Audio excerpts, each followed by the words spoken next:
नमस्कार, श्री स्वामी समर्थ. बघा ताईंनो, उद्या आहे रथसप्तमी आणि या रथसप्तमीच्या मुहूर्तावर आपल्याला आपल्या घरामध्ये एक दिवा प्रज्वलित करायचा आहे. तर हा उपाय जो आहे तो शिवमहापुराणामध्ये सांगितलेला उपाय आहे. तर हा दिवा आपल्या घरामध्ये प्रज्वलित केल्यामुळे आपल्या घराची भरभरून अशी प्रगती होईल. तसेच तुमचा जर काही उद्योग व्यवसाय आहे तर त्याच्यामध्ये देखील वाढ होईल. घरामध्ये अखंड लक्ष्मी प्राप्ती होईल. घरामध्ये असलेली लक्ष्मी स्थिर राहील.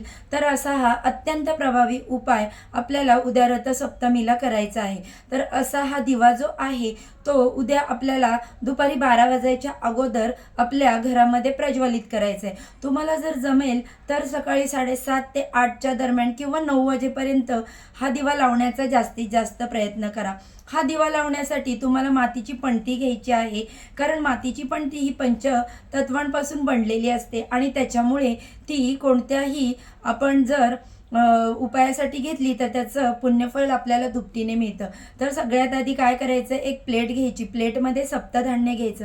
बघा, उद्या रथसप्तमी असल्यामुळे 7 या आकड्याला अतिशय महत्त्व आहे आणि सप्तधान्याची रथसप्तमीला पूजा केली जाते. तसेच सूर्यदेव 7 घोड्यांच्या रथामधून देखील येतात, त्यामुळे 7 या आकड्याला खूप महत्त्व आहे.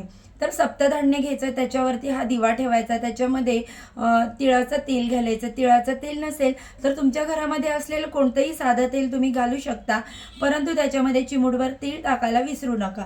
त्याच्यामध्ये वात टाकायची. वातीच्या टोकाला थोडासा लाल कुंकू लावायचं, कारण का सूर्याचा रंग हा लालसर असतो आणि हा दिवा जो आहे तो पूर्वेकडे वात होईल अशा पद्धतीने प्रज्वलित करायचा आणि हात जोडून सूर्यदेवांना प्रार्थना करायची. आपल्या सगळ्या इच्छा मनोकामना पूर्ण होतील. तर हा उपाय तुम्ही आवर्जून करा.